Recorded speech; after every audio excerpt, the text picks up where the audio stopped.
Hello दोस्तों, नमस्ते, प्रणाम सभी को, जय श्री राम। और मेरा चैनल है सीमा रंगत। आप सभी को सीमा रंगत चैनल में स्वागत करती हूँ। और आप सबके बीच में एक विवाह गीत लेके आई हूँ। बेटी विवाह गीत है, मंडप में गाया जाता है। तो आप लोग को कैसा लगा कमेंट करके जरूर बताइएगा। हेलो दोस्तों, नमस्ते, प्रणाम। मैं हूँ किरण प्रजापति। मेरे चैनल का नाम है संगीत बाय किरण। अपने चैनल पे आप सभी लोग का स्वागत करती हूँ। दोस्तों, मंडप विवाह गीत लेकर आए हैं। कैसा लगेगा कमेंट बॉक्स में जरूर बताइएगा। और अपनी छोटी बहन के ऊपर प्यार आशीर्वाद बनाए रखिएगा। तो आइए सुने कैसा लगा कमेंट करिएगा दोस्तों।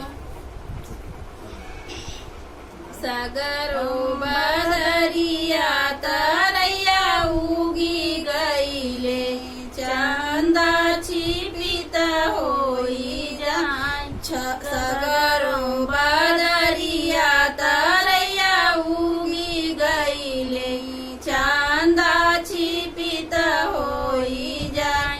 अपने मड़उआ में उगेल कवन दुल्हा, मुखे होले गर्मी बहुत।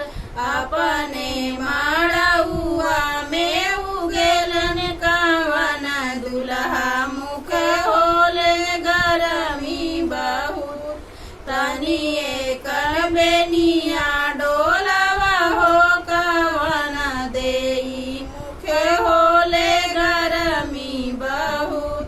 तनी एक बेनिया डोलवा हो कवन देई, मुखे होले गर्मी बहुत। कैसे कबेनिया डोलाई हमरे प्रभु, भरल बाटे नहीं सगवे लोग।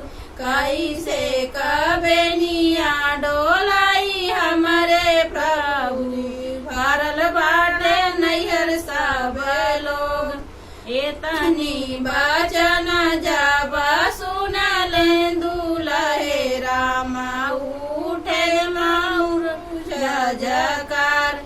एतनी बचन जब सुनल दुल्हे रामा, उठल माउर जजकार।